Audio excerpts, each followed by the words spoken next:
But we can teach our kids these pieces, right? We can teach our kids to find the tools for knowing energetically where we're at. We can teach our kids the tools for understanding when we have enough capacity to connect with people, when we have enough heart, when our energy is full and we are ready to connect with other people. We can teach our kids. We model everything is energy. We model, learn to feel our own energy, learn to flow with our energy, okay? That's a huge piece of spiritual parenting and a huge piece of raising a spiritual family. Hi, Conscious Parents, it's Carrie here, and I am here with a little info about raising our mindful kids. I've got some tips and tricks about breaking free of the box and becoming who you are and teaching your kids how to do that along the way. Join us. Hi, spiritual parents. Welcome back. I'm so excited you're here today. We're going to have a little mini episode and we're going to be talking about kids feeling energy before they can even name it or understand it with words. I'm going to start right off with a story about what happened to us recently. Yesterday, my kiddos and I were going to go to a concert, a little outdoor band with our whole family. And as we were getting ready to go, my son was like, I can't go to this. My heart really hurts. I remember going to these in the past with my friends, and I don't have those same group of friends since we changed schools, and now everything feels different. And I just don't feel good about this. And it breaks my heart because I miss what we used to have. And it was interesting because I had a moment where I pulled my husband aside and I said, I have these exact emotions. Like is he reflecting exactly what I'm feeling in my heart right now? And I was pushing myself to go because I thought the kids were happy and doing good with it. And it was so interesting. My husband was like, no, this time he's actually feeling it himself because he's described specific scenarios. He's named specific pieces and friends and things in that scenario. But there have been other times where he has picked up and reflected my direct emotions. So it's really interesting in those moments to really tune in and say, is this my emotion he's feeling? Is he reflecting me, Carrie, or is he my son saying his own energy and his own emotions? Because they can pick up that energy and they may not understand it. They may not know that it's not their emotions, it's somebody else's emotions. So when we're looking at this, one thing that somebody recently taught me, and I love this for my kids, and I do it for myself now too, it's really powerful, is I am teaching my kids, is that your energy or someone else's? Are those your feelings or someone else's? So there'll be a moment like yesterday, I could have said to my son, is that your energy? Is that your feelings? Or does it feel like this is coming from mom? Because I'm having those same feelings right now, dude. Where do you think that's coming from? Let's feel in our heart. Let's sit with our hand on our heart for a minute, close our eyes, and think inside, does this feel like me? Or is this somebody else's emotions? It sounds a little wonky, right? But I will tell you, I once was in a setting and I was doing a presentation, and it was really interesting because I opened the door and I asked for reflection back from the group. And somebody said something that did not feel positive. And it was really interesting because in that moment, I felt in my heart, okay, the thing that person said, it really hit me at first, right? Because I'm a highly sensitive person. And then later on, when it was quiet and everybody was gone and I was reflecting back on everything, I sat there and I said, this isn't my energy.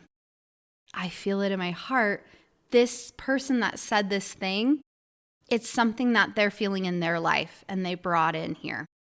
Maybe they felt a little bit about it with me in the scenario and everything, but the energy that I felt, that I got hit with, this wave of energy as a really sensitive person, that wasn't how that person was feeling about me. As I took it on, oh my God, she hates me. Oh my God, she feels like my whole situation was enough.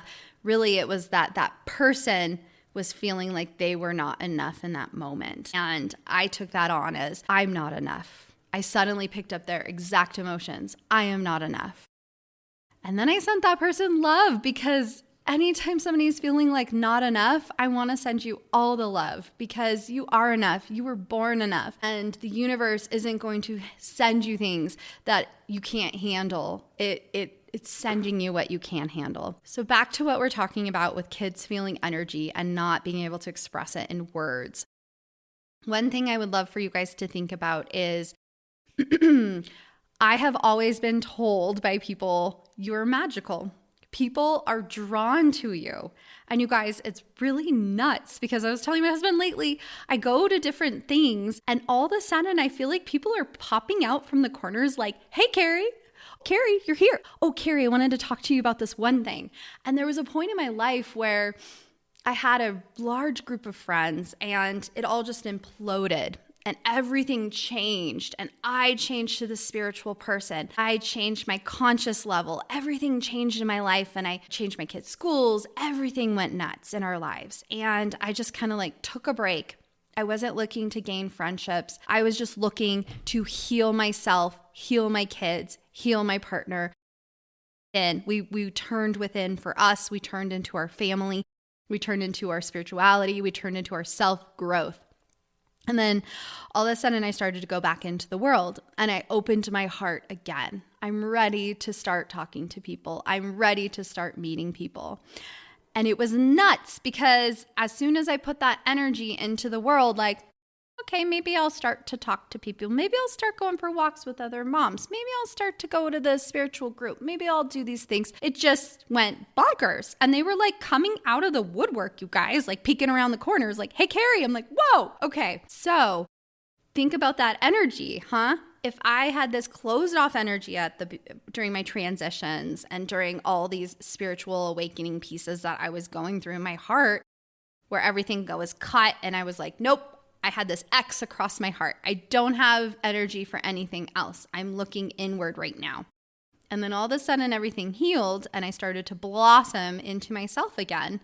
Think of that energy that I'm putting out that people are now feeling, like they're drawn to it. And yet also I'm putting out this healing energy of I want to connect with other parents. I want to help other parents going through this raising neurodiverse kids and having all these labels and all these things that everybody tells us we need to do. Okay, sorry, that's another soapbox, right? But as I'm putting out this energy of I want to connect with other people, they're picking it up. They cannot name it, but they are feeling it and they're coming in like magnets. So then also, I'm going to watch my energy. I'm going to have to learn to draw boundaries here and there as people are flooding in the floodgates. Like, okay, yes, I do want to help you. I do want to connect, but I have to do it in my own time. I have to do it when I am energetically capable, when my bucket is not completely full of demands. I'm going to do it in a healthy version, which I did not learn until I was 41 years old, guys, doing this in a healthy version. But we can teach our kids these pieces, right? We can teach our kids to find the tools for knowing energetically where we're at. We can teach our kids the tools for understanding when we have enough capacity to connect with people, when we have enough heart, when our energy is full and we are ready to connect with other people. We can teach our kids. We model everything is energy. We model, learn to feel our own energy, learn to flow with our energy, okay? That's a huge piece of spiritual parenting and a huge piece of raising a spiritual family. So also, it's interesting, I love to teach my kids, sometimes you feel like there's a connection with somebody in your life and you don't know why, you're just connected to them. That's how I was when I first met my husband. We were like this magnetic pull toward each other and I was like, whoa, that's too intense. And so my brain would shut it off and then my heart would pull it back in.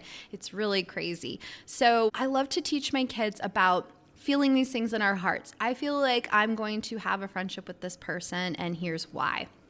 Well, maybe I don't know why. Maybe I just feel like I'm meant to have a friendship with that person. So teaching them about that connection. And what that can look like is teaching our kids about mind, body, spirit connection, right? Teaching our kids how to tune in. And there's so much learning for us as adults. Even when we're 41 years old, we're still learning all these things. So an activity that you could do with your kids would be when you're painting, you could do like a watercolor. I love watercolor because I feel like all the colors flow and blend and it's not as structured as finger paints or such, or other types of medias. So what I would do is if I was painting with my kids, I would say, let's close our eyes.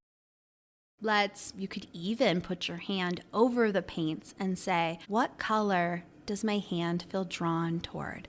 What color does my heart want me to use? And your hand is drawn toward the purple. So I would model it for my kids. Mom's going to paint too. Get in there, paint with them, guys. I'm going to paint too. I'm drawn toward the purple. Ooh, but you know what? My heart doesn't want dark purple. My heart wants light purple. I'm going to get some water. I'm going to get some water in there. I'm going to make a light violet color. Ooh, I'm spreading it around. Light violet makes me feel light and airy and flowy. I feel bright and patient right now in my heart. And really talking about what you're drawn to with your heart. Connecting with your mind and your body and your spirit. That is so important. Can you imagine where these guys are going to be when they're 41 if we're teaching them this right now at 7 and 10? I'm doing it with my 7 and 10-year-olds, guys.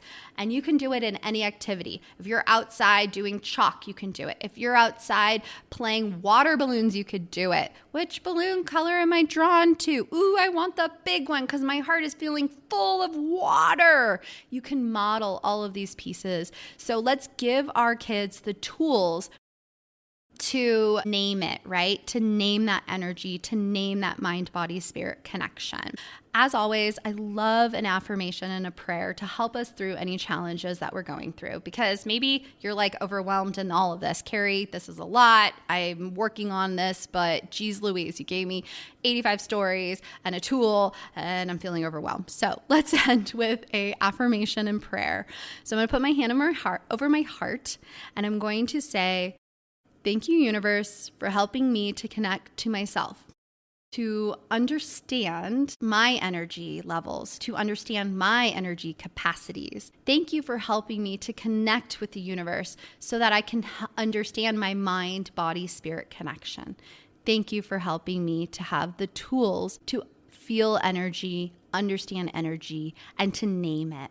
Thank you for helping me to understand how to feel and flow with energy, because energy is everything, and so it is.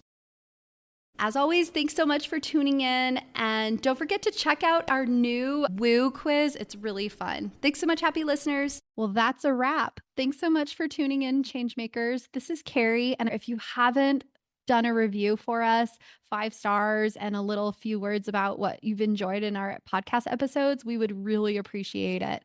If you guys would like to ever message me, I would love any questions you have or any feedback at info@hearttoheartlife.com. We also have a brand new website, which we're super excited to share. It's hearttoheartlife.com. Thanks so much for tuning in, and happy life, happy times, Changemaker families. Bye. Please remember that the information shared on this podcast is educational in nature and does not constitute licensed mental health advice. If you need such advice, you should speak with a licensed professional about your unique situation. Thanks so much, happy listeners.